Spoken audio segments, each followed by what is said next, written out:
Thank you. Well, let's begin. We already have an idea from our background report by our correspondent a moment ago. How are the negotiations going? Oftentimes, negotiations of this nature are long drawn out. How are the negotiations going? Are you being able, to achieve some consensus on some of the knotty points? Thank you very much. First, let me commend the excellent background report. I listened carefully, and I think that report is a good one. And just to hit the nail on the head on the problem we're trying to solve, is important to make people know that, or to let people know that intra-Africa trade today is roughly about 15%. Some would say it's 17, some would say it's 12, but let's just call it on average 15%. And if you compare it to any other part of the world, it's very low. In Europe it's in the 60s, in Asia it's in the 60s, all over the world it's roughly over 50% in terms of regions. And at the heart of that is an understanding and acceptance by Africa and Africans that we have to take responsibility for our own development and for our own economic growth and diversification. I think with that as a background, people accept the goal. So in terms of negotiations, there is broad agreement that it's the right thing to do. We had nobody disagreeing on that. However, the concern that has come up quite early is that people are at different stages of development. There's a concept they use where they talk about allowing people to come to the table at different stages when they're ready, which is one of the challenges we face in meeting the 2017 deadline. And I'll be happy to tell you more about what we've done about that. But four of the leading countries in Africa, Nigeria, Kenya, South Africa, and Egypt, we formed a group called KENSA that is helping to drive these negotiations. And we had a lot of progress last week in Addis Ababa. Mr. Nyalama, I'll still like to take you back because when we talk about these trade, agreements, we want to know, the trader there wants to know how this, affects him. So I'd like you, for the purpose of understanding, to tell us, why do we need a continental free trade agreement when we have other regional trade agreements like ECOWAS, for instance, and other regions have their own regional agreements. We have, of course, COMSA. So why is this necessary? Let me give you 3 reasons why it's necessary. There are many more, but let me give you the 3 that come readily to mind. The first one is that, as a general principle, the larger your market, I'm talking about markets that are receptive, that are willing to buy your goods, the better for you. So think of it as Africa wanting to make sure, instead of having fragmented markets, we have a large market where Africans can sell into. It's the same thing with Nigeria. It's like having to sell only in your state. You're better off being able to sell in the whole Nigeria. Then you're better off being able to sell in the whole ECOWAS. Then you're better off being able to sell in whole Africa. And keep in mind that vitally, Africans are more likely to then accept your goods if the terms of trade are right and the pathway to trade is made to flow, is made easy for them. So that's the first thing. The second thing is that we believe that Africa needs to progress from selling raw materials to Europe and other developed markets, where they then bring back the finished goods, to selling value added or goods in which we've added value and that are processed amongst ourselves, and also with other parts of the world. And you find that this agreement will help that, just like the ECOWAS agreement is also meant to help that. And I think the final thing is that we want to move from trade to attracting investment to industrialization. And we think that this agreement, by increasing the market, will enable people to plan, and make the investments that are necessary, because they know that a wider market. One of the best examples is Alhaji Aliko Dangote. If you look at what he's doing, Africa is his core market. I look at the investments he's making, because he can plan and know how big the market is. And you can see how rapidly he's industrializing in the areas that he's involved in. The same thing can apply to other people as those markets open up to them. Well, let's again return to the issue of pre-existing economic blocks. We have ECOWAS, it's been on since 1975. We have SADC, it's been on since 1980, and you have COMESA dealing with East Africa and so on and so forth. And then, of course, you have Egypt. Egypt is part of what you've just indicated, but oftentimes Egypt is said to be geographically in Africa, but in terms of its policy, ideology, and trade, often in the Middle East. So how will the pre-existing policies and agreements in the various regional blocks conduce to the Africa Free Trade Agreement? Excellent question. I think the first thing to say is that, like, we believe that those regional blocks are actually building blocks for a continental agreement. It's like learning to walk before you run. So a lot of the lessons and a lot of the issues we're dealing with in those regional blocks will inevitably arise when you deal with a bigger African bloc. So you find that each of those regions you mentioned are continuing the work they're doing with their respective regional trading blocks. So this is not a replacement for that. This is an advancement, the next level of development. It's just that the African leaders, mindful of the need to develop Africa and that nobody is going to do it for us and that we need to, hurry up a bit, have set a deadline of 2017 for those agreements to progress beyond, like you said, what we've done in the regions. And so we're putting in those building blocks. What you will find is that, like, even the regional trading blocks are at different stages of development. Some have gone further than others. Okay, one of the issues, that arose with regards to implementing or signing the EPA is the fact that some countries would want to pursue their own industrial policies. So with regards to the, CFTA, how does that affect countries that are willing to, take on their own individual policies? We think and it's again a good question because if you look at the EPA, which is the Economic Partnership Agreement with Europe, with the EU, we think that it's based on an old model. It's based on that same model that we've historically had, where you trade in your raw materials to Europe, they bring finished goods, and so on and so forth. Whereas we're in the 21st century, our view is that, like, if Africa is going to industrialize, we need to look at some of these fundamentals. The CFTA will do that. The CFTA has an explicit objective of supporting industrialization of Africa. So we're not just trying to trade just in raw materials. We want to actually develop the infrastructure, attract the investment, and also, in effect, bring the capacity building and training that will help us move from trade to investment to industrialization. Is a journey. What level of optimism underpins the current negotiations to arrive at a workable agreement against the background of the different colonial experiences on the continent and the linkages that persist along these colonial lines? Exactly. I think it's something that we are clearly working on, in the sense that Africans now recognize and accept that Africans must come together to work together for Africa itself being a more successful economy, broadly speaking.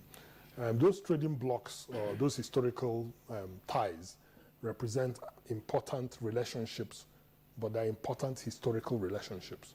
People want to look forward.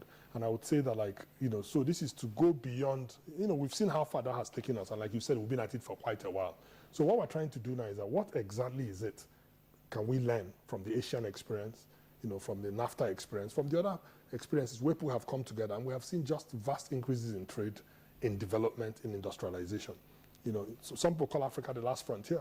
And so I think there's a lot of commitment to that. But to go back to your point on negotiations, we've set out a framework for those negotiations. And those frameworks basically allow consensus, which means that no country is being forced to come into it. Secondly, they recognize, like I said, these differential levels of development and differing needs. So there are some principles that have been put in place. And so far, what we've done is we have our senior officials who are negotiating for us. We have chief negotiators. And of course, you then have the ministers who will ultimately report to the heads of state.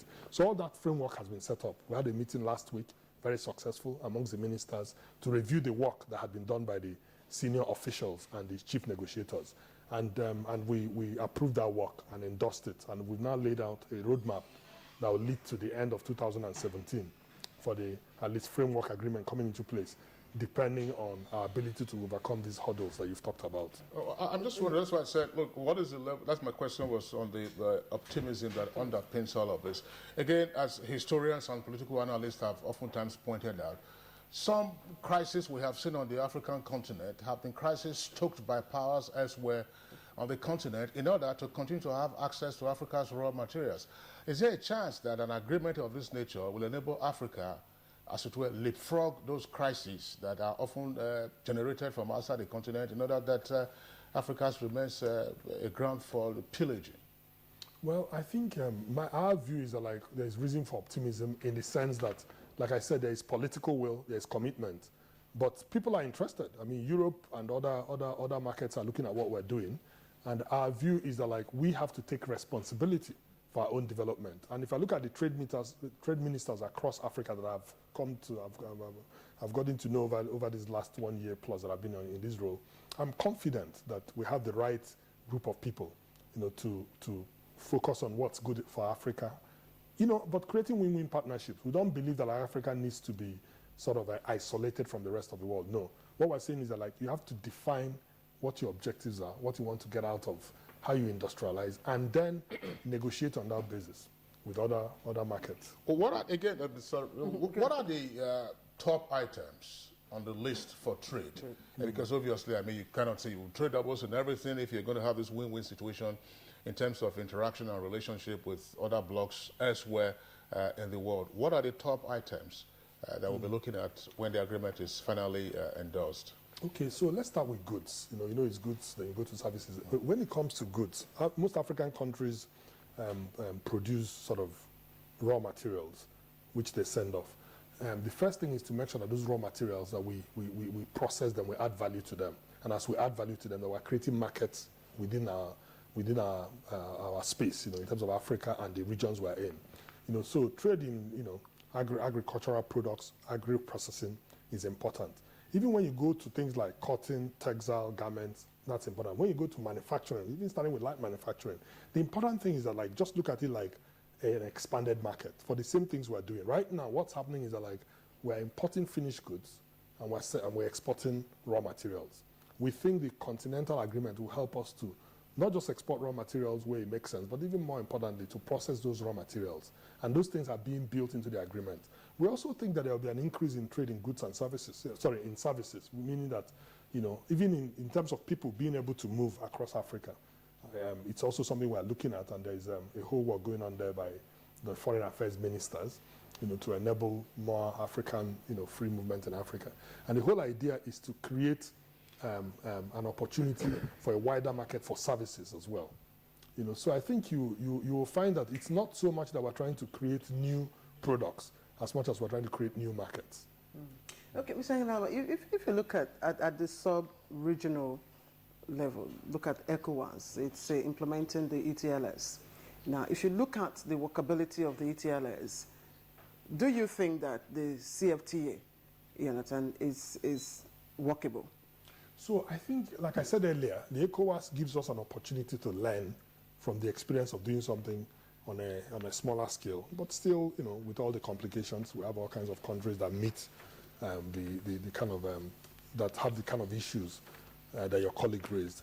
And so far in ECOWAS, what we have seen is the same thing. There is political will, the engagement continues, and frankly, there's a lot of tweaking and correcting to be done to make the CET and the ETLS and the ECOWAS market to work.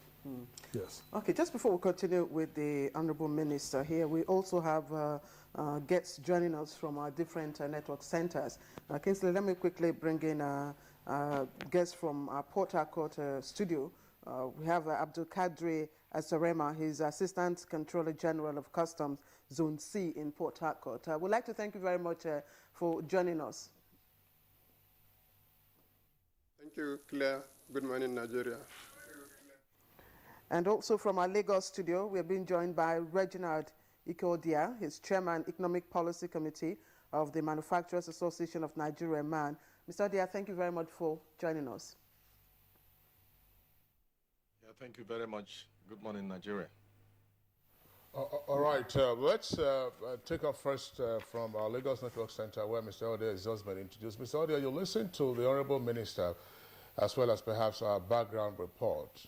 To what extent is the Manufacturers Association of Nigeria involved either in presenting position papers on the terms being negotiated for the agreement, or indeed about the scope of the agreement currently under negotiation?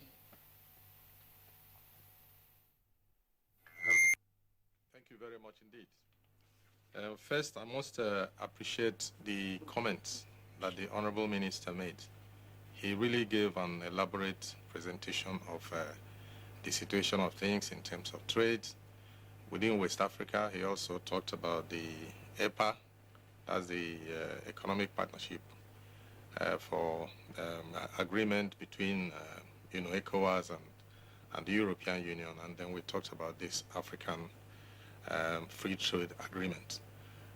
Basically, yes, the association, the Manufacturer Association of Nigeria, has been carried along all the time.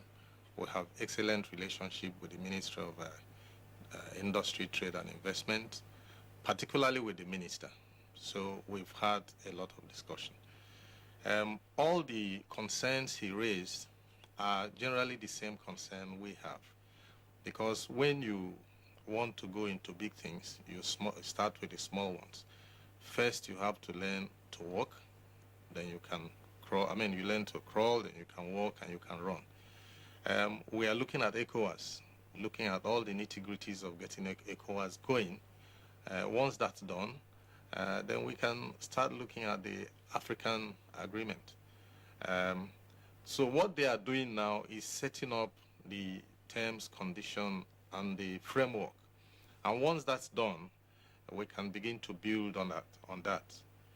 But generally speaking, we are clear about it, but there's a lot of work to be done.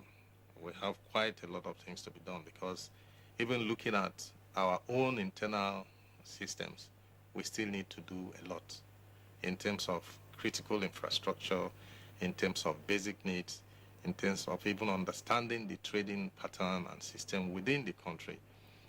Talk less of ECOWAS, and then we go into, the Africa in general. But generally speaking, the concept is ideal. This is the way to go, and we'll have done it decades ago. But now that we've started, I believe that gradually we'll build into it. But it's something we must take one step at a time and carry everybody along as they come in. I'm happy he has talked about issues of member countries coming in when it is convenient for them to come in. I think that is the way to go.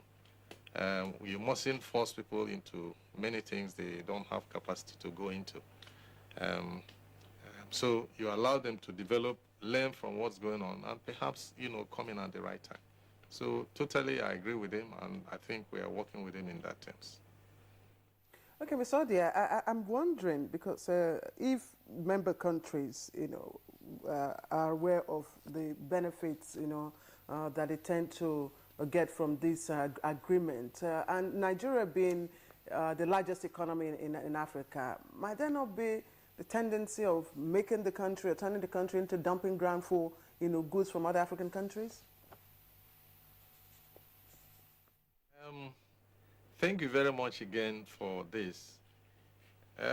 I don't share this idea that Nigeria is the largest economy in Africa, but let's take it from there. All along, goods have been dumped from other developed countries like, the Asian world, particularly from Europe. We don't have dumped products, but generally speaking, they are coming from Asia. So dumped products are coming from highly developed areas that want to take advantage of our market because they are poorly developed. Within Africa, once we go into it, it will enhance development. It will enhance manufacturing, because raw materials can very easily come from neighboring African countries rather than coming from Europe or coming from Asia. So once we can harness our ability to take resources from within, then it goes a long way to develop manufacturing, to develop technology, to develop industry within Africa. So it's something that we really need to key into. There is nothing to fear. The only concern I feel is that Africa lacks critical infrastructure, and we need to start working on it now. If we want to set the template in 2017, then we have to look at the basic needs. We need proper roads, railway system, funding. We need peace, and reduce as you travel, between states in Africa. So once all these are done, it becomes easier. I mean, I can go to Zambia, for example, and look at copper, and I can buy copper from Zambia and bring straight away to Nigeria via road or via the railway system and process it, rather than bringing copper from, at the moment, for example, in manufacturing. I belong to the electrical electronics sectoral group, and many of our copper are coming from China.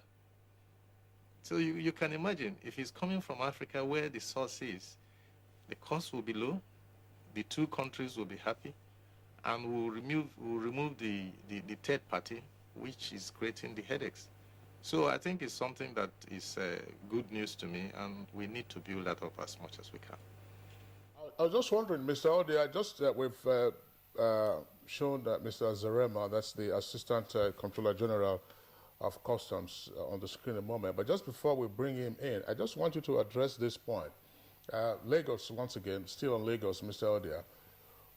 When the agreement takes off fully, this is looking forward now, prospectively, what is that likely to mean for country competitiveness? You're a manufacturer, for instance. If you do not find the Nigerian environment competitive enough for you, what would that mean? And therefore, what should be the country responsibility in showing up its own competitiveness? Basically, as I said, the step being taken by the ministers are the right steps. We need to bring Africa together. We need to work together and develop together. Once that begins to happen, a lot of other things that are not properly played up now will begin to come up. We have a lot of, activities that are not recorded properly. Those businesses or those activities will begin to come up. I don't think we have a problem with competition. I think we have all the advantages of, communication, of developing together as a nation, as a continent. I don't think we're going to have competition. What's going to happen is, if, for example, I'm producing in Nigeria and my cost is high, I can very easily go to Kenya, I can go to Ghana, I can go to Benin Republic and produce, and still be able to have direct contact with Nigeria, with all the other countries. But I don't think, and that's why I'm concerned about infrastructure. Once we can critically develop our infrastructure, then it becomes easy for us to take advantage of raw materials that are within us. Don't forget that businesses usually takes better effects where you have your raw material and where you have the trading setup, so that you don't have problem with either marketing or getting your raw materials. So all these are going to enhance that development and bring real competition in terms of developing the general environment, but not creating problem for Africa. I think it's an advantage to Africa, whatever develops. Okay, Kingsley, let's go to Port Harcourt Center, where the Assistant Controller General of Customs Zone C is Mr. Abdulkadir Zarema. Mr. Zarema, this will ultimately, transit into a continental customs union. Now, how seamless do you think that will be, considering the fact that we're still trying to, effect the customs union at the sub-regional level?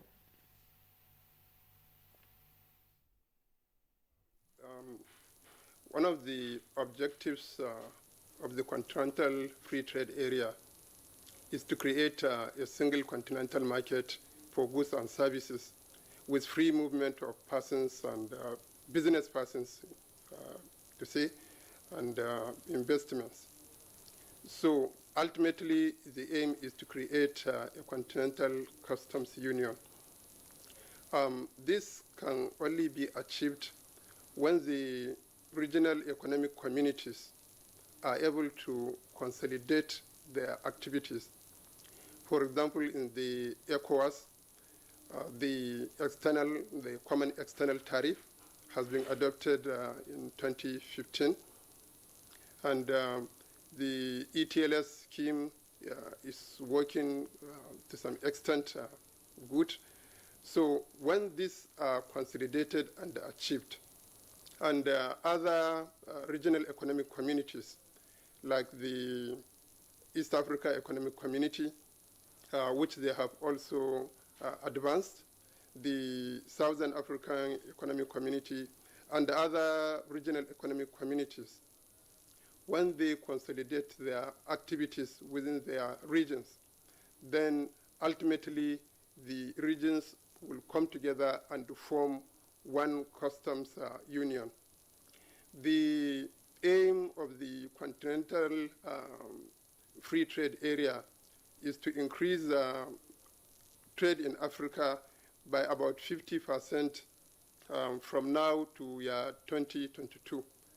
So if this is achieved, it means the formation of the Continental Customs Union is just by the corner. So everything depends on the success of implementation of the Continental Free Trade Area. All right, Mr. Zarema, we would like you, I mean, you've been dealing with ECOWAS in terms of the ETLS, as we just indicated. What has been the experience? Has this been a smooth ride or it's been jerky? Of course, I believe it's going to be a smooth ride because since we have been implementing the ECOWAS trade liberalization scheme, we have gained a lot of experiences. All the problems we have had before, we have addressed a lot of them. And with the implementation of the Continental Free Trade Area, we shall be able to use the experiences of the ETLS and cement on what is giving us gap between what we have observed with the ETLS and what we are to implement here. So I want to believe that within the shortest time possible, or within the period of 2022, we shall be able to make progress. Even though the African agenda for economic development is up to 2063, we have a long way to go. But I believe by 2022, we will record some successes. Mr. Azarama, you're just saying 2063. Well, most of us won't be around by the time. So thanks a lot. Okay, Mr. Azarama, stay with you. You talked about gaps, observed gaps, of course, in implementing the TLS at the ECOWAS level. Now, can you put a name to some of these gaps? What are those problems and challenges, that you think we need to address, to enable us transit seamlessly into the Continental Trade Agreement? Okay, under the ETLS, products have to be registered with appropriate authorities before they are admitted duty-free from one country into another. And the traders too, their enterprises have to be registered. So the problems we are facing here is that a lot of traders think that whatever they import or export within the West Africa region, it will just be admitted duty-free. Some of them not knowing that they need to register their products and they need to register their enterprises. So these are some of the gaps. Then there is the issue of roadblocks, a lot of roadblocks between one country into another. For example, the ECOWAS protocol has directed that there should not be more than 4 roadblocks or checkpoints within a 40-kilometer radius of a border station. We take example of Seme to Lagos. The ECOWAS protocol requires that there should not be more than 4 checkpoints from Seme border up to Lagos. So at times, customs and the other security agencies will be able to maintain that. And at times, you'll see other security agencies mounting their roadblocks indiscriminately at various intersections of the road. So these are some of the gaps we have observed. And the National Committee on Implementation of Trade Facilitation, which is domiciled at the Federal Ministry of Industry, Trade and Investment, has done a lot of work to address this situation, including talking with the Inspector General of Police about 2 years ago to talk to other security agencies so that unnecessary roadblocks should be removed and maintain the ECOWAS protocol of maintaining only 4 checkpoints between Seme and Lagos. So these are some of the gaps that are being addressed. All right, Mr. Azarema, thank you very much. But just maybe you didn't explain. When you said between Seme and Lagos, where in Lagos are you talking about? Is it Mile 2? Or is it somewhere, Janiki, it's somewhere, is it Badagry? Badagry is also in Lagos? Or is it Lagos Island? Yes, from those points up to the market, the markets within Lagos, Mile 2 market, the Alaba market, and the Balogun market. So the inner part of Lagos, where markets are located, there should be free movement of goods. So, Zarema, thank you very much. We'll come back to you again in the course of the conversation. Just to return to the Abuja studios now, where the Honorable Minister in charge of Investment, Trade and Industry is still with us in the studios. Honorable Minister, you listened, of course, to the other two guests from our remote locations at our network centers. Infrastructure upgrade is one point that has been touched on, particularly by the man representative at Lagos. Now, we know this appalling state of infrastructure in most parts of Africa. We have also seen attempts in the past, including the Trans-Africa Highway and so on and so forth. Now, does infrastructure upgrade not also present investment opportunities as part of the ways to catalyze the agreement or the integration of Africa as well as intra-Africa trade? And if that is so, what simultaneous steps are being taken in this regard so that we don't wait, agreement is done, and then we start looking for infrastructure and then start looking to boost intra-Africa trade? Absolutely. Let me actually start from where the Assistant Controller General stopped. You know, the word roadblocks, he was dealing with it physically, but it's also a figure of speech for all the impediments to trade. You could use it to mean all the approvals that take a long time to get, all the sort of sticky points that, and why that's important, those roadblocks, you know, as a figure of speech, why it's important to deal with them is that they're actually the lower hanging fruits. They'll take less money, you know, to deal with, but more political will. And one of the commitments of this government under President Buhari is that, like, we want to make it easier for people to do business. Notice I talked about this the last time I was here, and we're not relenting on it. So one of the things we're looking at is this trading across borders and trying to understand all the roadblocks and to make sure that we deal with them, as many of them as possible. So I just wanted to make that point that we're completely aligned with the customs and as well as the manufacturers and the exporters in trying to make it easier for them to move their goods, because it lowers the cost of doing business and, by the way, makes us more competitive. And this is a win-win for all the stakeholders. The second point which you make, which is the longer term but desperately important issue, is infrastructure.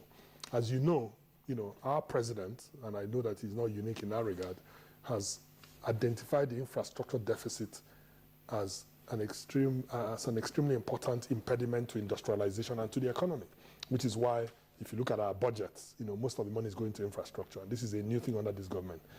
The only thing is that it takes time to build infrastructure. But as for the vision of, dealing with this simultaneously, to use your word, absolutely, I think you could have said it better. Let me also say that it's also another reason why we want to partner with private capital. The amount of infrastructure needed and infrastructure gap we have is so significant that even if we spent our whole budget on it, it won't be enough. Meanwhile, like you said, these are good investment opportunities. Remember, I used to be in the investment world myself before I joined. And people are looking for investable opportunities or attractive investment opportunities. So why don't we give it to them? So that they build the roads, they build the rails, they build the power stations and power generation and distribution and everything we need, and the airports. So that's the vision of this government. And a lot of work has been done this year, and I think you will see increasing delivery in that regard. But let me also say that these things take time to deliver. The nature of infrastructure is that it takes time. Okay, do we have a structure for implementing this agreement? I ask this question because we know that some African countries already have or are into one form of trade agreement or the other with other international, regional blocs. So how does this CTA address, those partnerships? Yes, so your question is an excellent one in terms of, do we have structures for implementing that? Well, first of all, for establishing the agreement and implementing it. First, in terms of governance, which is a very important part of structure, African Union has a hierarchy that helps to move things along. So, we have the summit where the heads of states meet. Then you have the ministers of trade who sort of supervise the work and then bring it to the summit. Then you have the senior officials, right, who sort of drive the actual technical work. And then you have the chief negotiators who drive the negotiations. So all those structures are in place. Now, when it comes to the relationship between the CFTA and other agreements, the CFTA will coexist with those other agreements, but with the understanding that the CFTA is our preferred route to development. Remember that this is not either or. No, of course, it doesn't mean we'll stop trading with the rest of the world. We still need an agreement with Europe. In fact, Europe's argument is that. We need an agreement with Asia. We need an agreement with other countries that are strategic to us. In fact, the way things are going now is the use of free trade agreements, or what you might call strategic trade agreements, that are 21st century, that deal with trade, investment, industrialization, the kind of thing we tried to do with Morocco. You know, Morocco was here. And that's an example of an attempt to establish a robust set of agreements for working together for mutual benefit. All those things are mutually coexistent, or can mutually coexist with a continental free trade area agreement. All right, Honorable Minister, thank you again. We'll come back to you. Just to return to Lagos Network Center, we still have Mr. Odaya. It's the man representative speaking to us there. Is the chair of the Economic Policy Division or Department of Manufacturers Association of Nigeria. In terms of what the Customs Assistant Controller General explained with regard to trading, because of course if you manufacture, you want to be able to get rid of your inventory. Now, what has been the experience of manufacturers in Nigeria dealing with the rest of ECOWAS, and how is this likely to impact on CFTA when it becomes operational? Thank you very much again. As far as ECOWAS is concerned, we have the ETLS. That's the ECOWAS Trade Liberalization Scheme. Now, this scheme is actually designed to make things easier. As the Controller General said earlier, you have to register your company, you have to register your product before you begin to talk about exports. That process is what we have taken up as an association to make it easier for our members to be able to key in and be able to trade. Because basically all these agreements are designed to make businesses easier in terms of trading, in terms of exchange of ideas, in terms of manufacturing. So our members are registering and we are becoming part of it. And it's good that we share ideas the way we are doing. We do a lot of interaction with the customs. We have virtually, I think it's quarterly or monthly meetings where we discuss issues concerning ECOWAS, headaches and protocols. We also have meetings regarding import issues and so on. We have meetings regarding, these roadblocks, as he has said, as it affects our members. So we are talking about them, and we are gradually building into it. And as I said earlier, we have to learn how to walk before we run. The ECOWAS protocol must develop and become very effective. All the other regional blocks must also become as effective as it should be, so that by the time we open up to the continental one, it becomes a union of all the blocks, all the economic blocks coming together and making it easier. So generally speaking, I think there is an advantage that we've started talking about it now. There is also an advantage that the minister is aware of the issues of infrastructure and the fact that these infrastructures are not something you can develop overnight. It takes time. So when we are looking at 2017, we are looking at putting the basic structure on the ground in terms of agreement and workability, and then begin to keep structures or begin to look at structures as it will enhance and improve, the activities that are going to happen. I'm also happy that he has talked about the relationship between the private sector, which I will say things like PPP, private-public, partnership in terms of development of infrastructure. That is the right way to go. You have a lot of monies, from the private sector that can come into development of infrastructure. When we talked about the EPA, one of the things why the association is concerned about EPA is that we are not on the same playing ground as Europe. And therefore, it's going to be very difficult for us to compete effectively.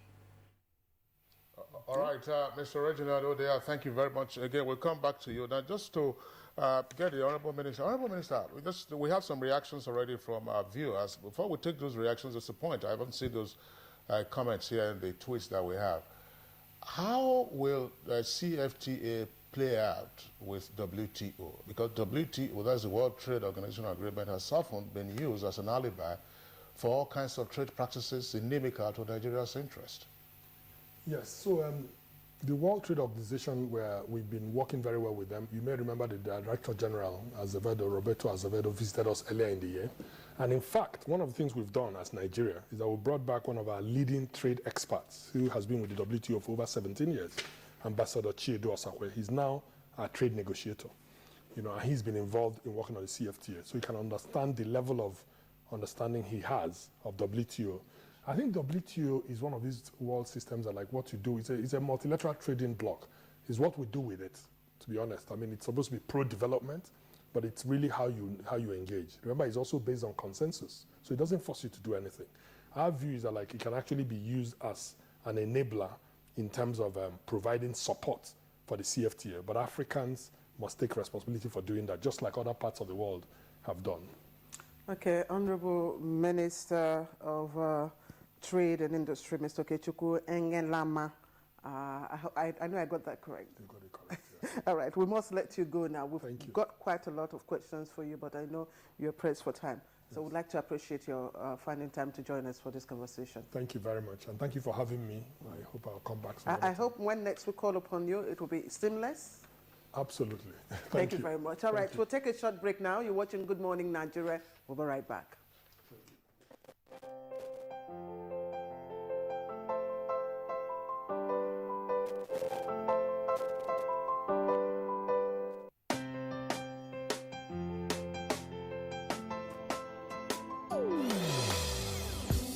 Hear the call of change. Stand up, Nigeria. Change is here and it's going to stay. Change begins with you. Oh yeah, make we go. Go to so let the change begin from within. Look at you, oh Geruola. Change begins with you and me. Change begins with me. Change begins with me. Change begins with me. Germs, oil, and dirt cause blemishes and uneven skin tone. You need Dettol Even Tone. It removes 99.9% of germs and is formulated to remove excess oil and dirt, helping to reduce blemishes. Dettol Mom. She only trusts Dettol antiseptic liquid to kill 100 illness-causing germs, and it's recommended for cuts and scrapes. Worry less and love more. Don't just be any mom, be a Dettol mom. Dettol, be 100% Chairman of all chairmen. Oh, let me wash your hand for you. Don't worry.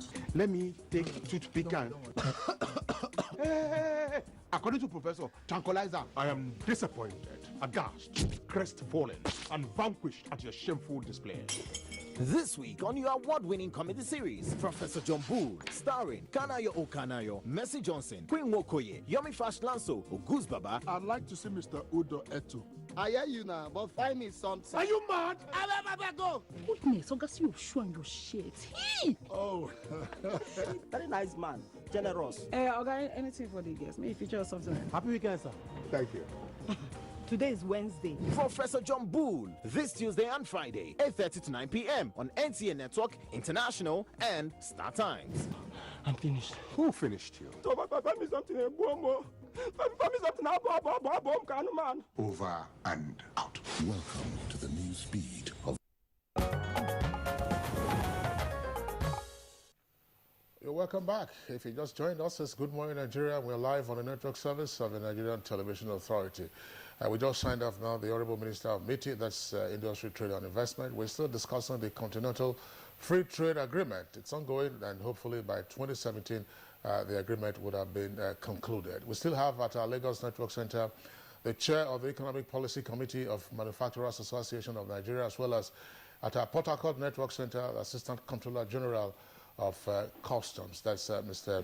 Azarema. Now, we have a number of reactions already from viewers who have taken advantage of the Twitter handle. You can see it there on the left side of the screen at NTA GMN. we'll take some of those tweets now. The first from Festus Akimboyawa. I fear Nigeria's trade will not be competitive within CFTA because of high costs of tariff, red tape, and lack of infrastructure. And Maya Kayako tweets, African countries should liberalize their economies for growth and foreign investments.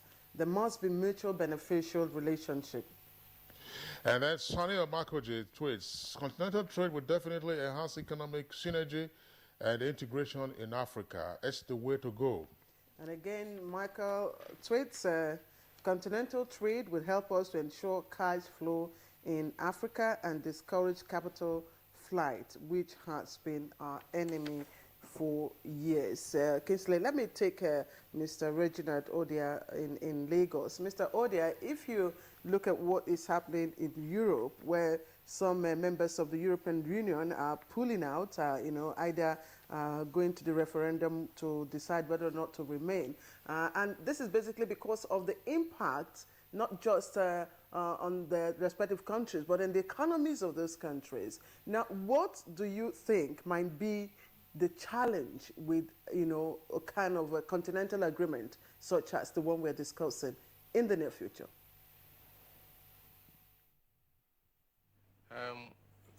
Thank you very much. It's very difficult at this stage to compare development in Europe with that of Africa because, generally speaking, we are so many decades behind development when you compare with Europe. Our key problem now is development of infrastructure.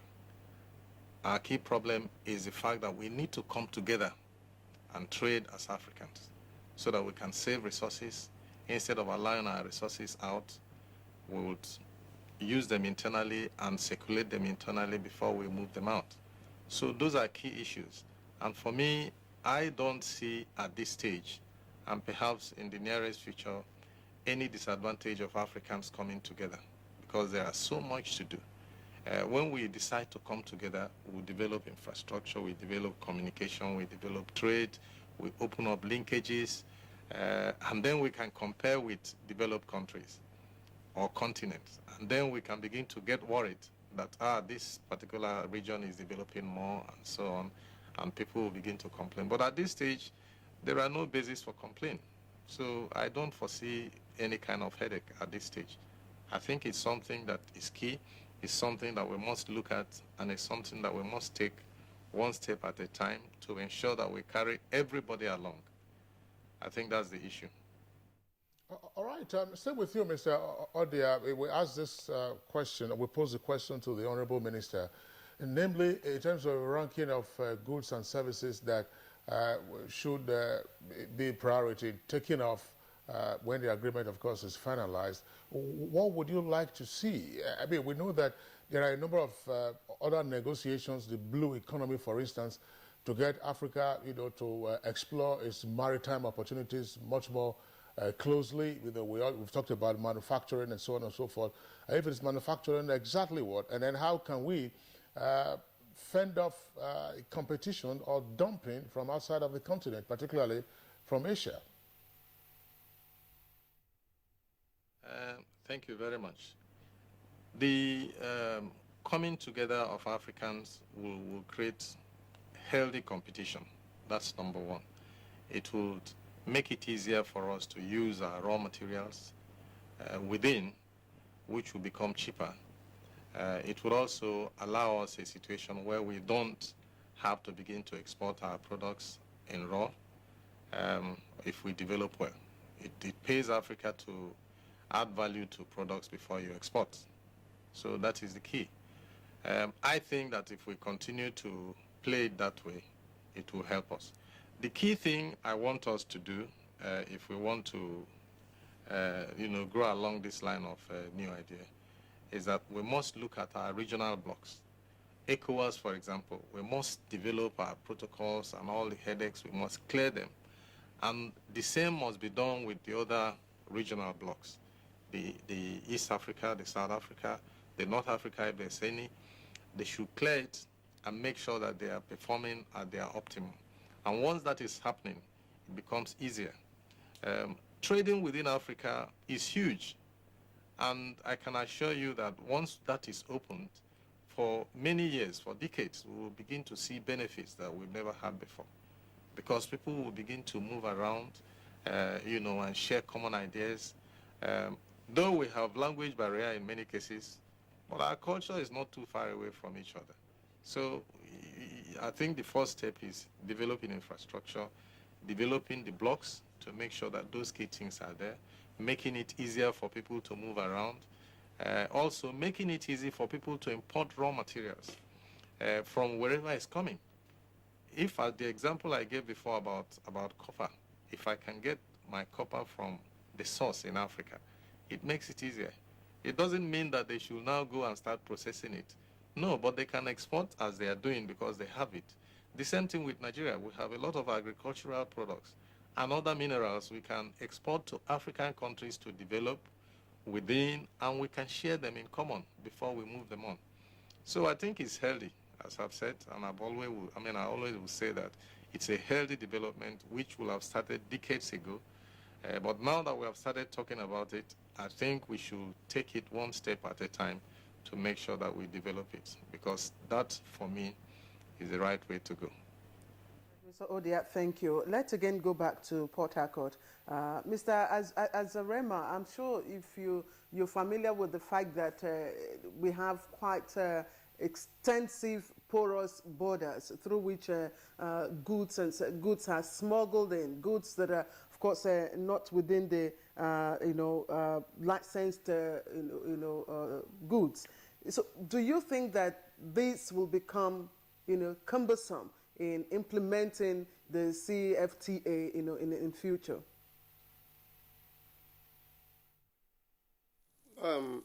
Yes, issue of porous and vast borders in Nigeria in particular and in other African countries is a big issue. But to address it, there is the issue of integrated border management, where customs officials and all other government agencies will coordinate their activities and share information so that activities of smugglers are being generated to one another under one platform. And the other aspect is the connectivity of custom systems in the continent, to start with from the regional economic communities. Then the provision of adequate patrol equipment, it will assist. So these are some of the issues. Smuggling will continue to thrive, but with sharing of information and well-coordinated activities, I believe that it will be brought to the barest minimum, and the activities of customs officials and other government agencies will enhance the implementation of the continental free trade area. One other aspect which I want to join to the first statement I made, or the question you asked me about the realization of the customs union in Africa within a short period. The factor that will facilitate it is the interconnectivity of customs systems within REX and then to the entire continent. For example, there was a conference that took place in Burundi sometime in 2011, and it was agreed that all customs systems within regional economic communities must be interconnected within a time period of 3 years then. So from 2011, 3 years, it would be 2014. So it is expected that by 2014, all RECs, regional economic communities, would have connected their customs systems. But we still have some shortcomings there. In the ECOWAS, we have gone far, but the ECOWAS Commission has developed a software called ALISA, where all the custom system within West African countries will be connected. So this will enhance the formation of customs union within the West African region. Excuse me. And likewise, in the East African regions and the Southern Africa region, they have gone far in terms of their connectivity, for the simple reason that most of the countries in East Africa are landlocked, or what is called land link in trade facilitation. So they were able to interconnect their custom systems compared to those in ECOWAS. ECOWAS, the reason is that most of the countries are on the coast, and they get their cargo easily than those in East and the Southern African regions. But nonetheless, customs administrations are urged to stick to the time frame which has already lapsed, and another time frame given by 2016, which has also lapsed. So we believe with the introduction of the Continental Free Trade Area, 2017 should be set as a new target for the interconnectivity of custom systems that will lead to the formation of customs union within regional economic communities. And maybe by another set period, then the Continental Customs Union. Mr. Azarema, I'm still with you because I'm wondering, ECOWAS has been in existence for over 40 years, and we've been implementing the ETLS, as long. And if now we're entering into a larger market, by this agreement, which runs into trillions of dollars, what is the assurance that the customs service, you understand, will be able to address those challenges? For instance, registration of goods, movement, of goods and services across borders.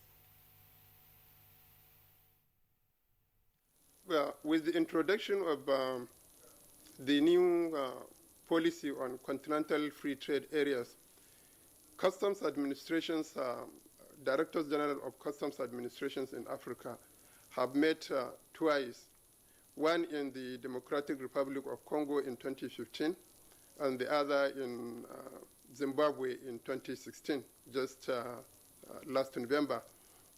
They have analyzed the situation, the current situation, and tried to find the ways forward, the solutions to the problems we are facing. And the areas identified were the interconnectivity of customs systems, which they emphasize that it has to be done immediately. Though no set date has been given, but I want to believe that 2017 should be set. Then the introduction of one-stop border posts, where all customs processes and other border agencies processes will be made under one single process, under one public hall, where all processes for import in one country will translate as export processes for the other country.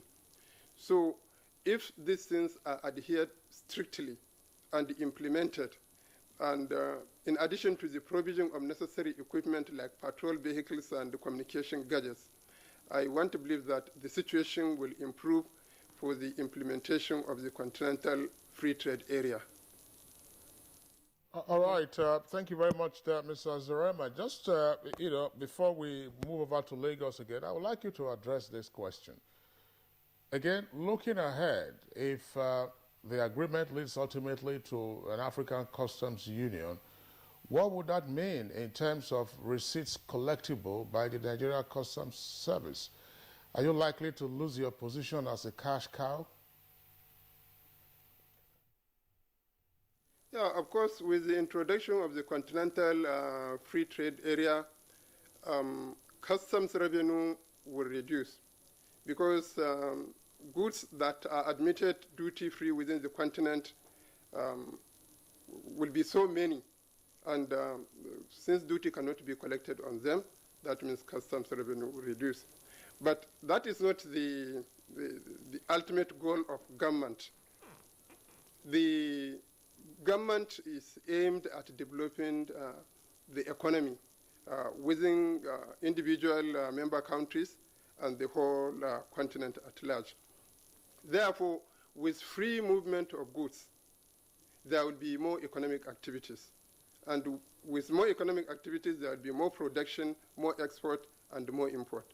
In this regard, government will make money because individuals will make money, corporate organizations will make money. So ultimately, the nation is making money. Another benefit is that manufacturers within the continent will have the opportunity to source their raw materials within the free trade area. They don't need to start looking for such materials from far away, where it will cost them more in terms of foreign exchange and transport, like freight charges. Then on the side of the consumer, he has opportunities to source for his goods within the free trade area, whereby goods have landed with low cost, since the goods are manufactured within the African continent, and therefore they are landed with low cost compared to when they come from outside the African continent. Therefore, to the consumer, prices of goods will be a little bit lower. So ultimately, the individual member countries and the continent at large will benefit. So this is the effect of the introduction of the continental free trade area on customs and on national economies. All right, Mr. Abdulkadir Zarema, Assistant Controller General of Customs and C, speaking to us from Port Harcourt Network Center. We'd like to appreciate you, Mr. Zarema, for your contribution. Thank you very much. Let me quickly take the last question for Mr. Reginald Ike Odia. Very briefly, Mr. Odia, what's been your experience with the common external tariff with regards to this new agreement? Because man has had some, reservations about the CET. Thank you very much. The CET was a structure that was set up to assist in developing, especially manufacturing. But along the line, perhaps because of communication and so on, we had issues. But these issues are being addressed, and it's an issue of ensuring that the tariff that are designed for whatever it is are applied for what they should be. For example, tariff for raw materials should not be more than tariff for finished products. So those are some of the things we are seeing along the line. And I think that it's being worked on because we've compiled that and gradually we're achieving that sort of result. So I think it's we are moving in the right direction. And I think that working with the customs and looking at the CET as it were, rolling it around all the time, that we should be able to perfect it and then achieve the kind of results we are looking for. All right, Mr. Reginald Adike Odia, Chairman, Economic Policy Committee of the Manufacturers Association of Nigeria, joining us from our Lagos studio. Mr. Odia, thank you. Thank you very much. That's it on our conversation for this topic. That's the Continental Free Trade Area Agreement. I don't know if you made sense out of it, but we promise you we'll keep an eye on the proceedings and developments, and we promise to bring them to you. Now to sports. All right, now I'm talking sports. The Nigeria Football Federation pledges to pay Super Falcons entitlements as NPFL pre-season Super 4 tournament kicks off today in Enugu. Details of the stories with our sports desk. Into South Korea's classified information. Yemi Ajayi is set to give us all the details and other developments on the foreign scene. South Korea's military